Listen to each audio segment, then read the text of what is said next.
Welcome to Reflections of a Diva. Today our show is dedicated to you, our viewers. We've received so many questions in our question bowl from questions for a diva at divasrock.com that we've decided to take a show and answer your questions. Well, hey ladies. Hey. How y'all doing? Good, y'all ready? All right, Tahira, can you pull the first question for us?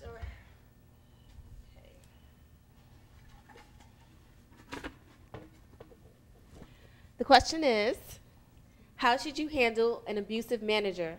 Should your manager be allowed to cuss at you? Ooh. No way. All right. Who wants to take that one? Most jobs have ethical codes, code of conducts, and things of that nature. So if your boss is cussing at you, then clearly they need to be reprimanded. And who's going to sit back and let them curse? I mean, I don't know. I've never had it personally done to me, you know, but have any of you all?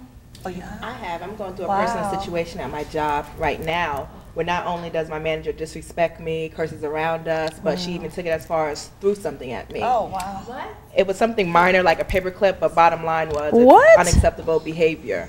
And I've basically taken it to HR to let them know, you know, what exactly is going on, because I work at the bank and the bank is not her bank. Yeah. Which is the idea that they get sometimes is that, you know, this is their place, they own it. No. You know, there's certain things that's not acceptable in the workplace, and you know, if it was the other way around, I'm sure we'd be out of there in a second. So when things like that happen, it needs to be taken seriously to the next level. Should not be, you know, taken lightly. How is your HR department responded? They're responding, but very slowly, and it's because of some other issues that I'm having at the job. But I'm ready to even take it out of the Georgia region and to another region. So when things like that happen, you know, they need their job just as much as you do. That's right. Well, I can say, having worked in HR, the manager is sometimes not fired or let go. And unfortunately, I have seen many, many cases of supervisors and bosses cursing and using foul language, and nothing happens. I mean, you may take it to HR and it sits in a file, and that manager still stays there. And that's why, I'm sorry. Go ahead. It's unfortunate, but that's how corporate America is. Yeah. Not at all think is the places, best, but you know, role to take. Then what do you think is the best steps I should I mean, take? you still have to report it, because you may get a HR person that can help you. You might luck up and get someone that says, okay, this is unacceptable. They may write the manager up. But if it's a manager that's doing really good business and bringing in numbers, 9 times out of 10, he's going to remain there, he or she.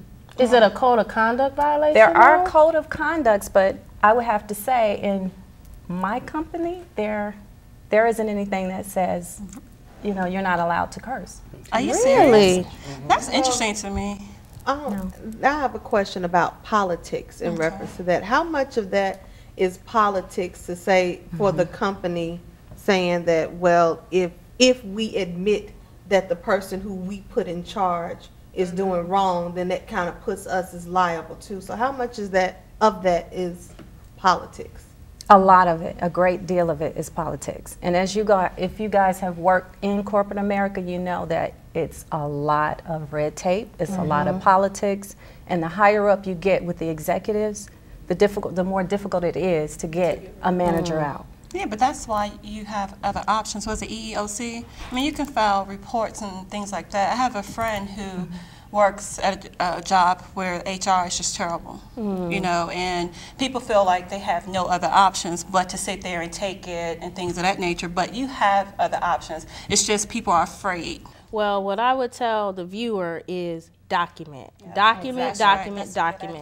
Make sure that any conversations you have with that manager or with your HR department is in writing. And I would also say get witnesses. If you have peers or coworkers that are witnesses to this, just write something up, a brief description of what happened, and have that person sign it. Because the more people you can get to have a case against this manager, the better chance you'll have at getting rid of the manager.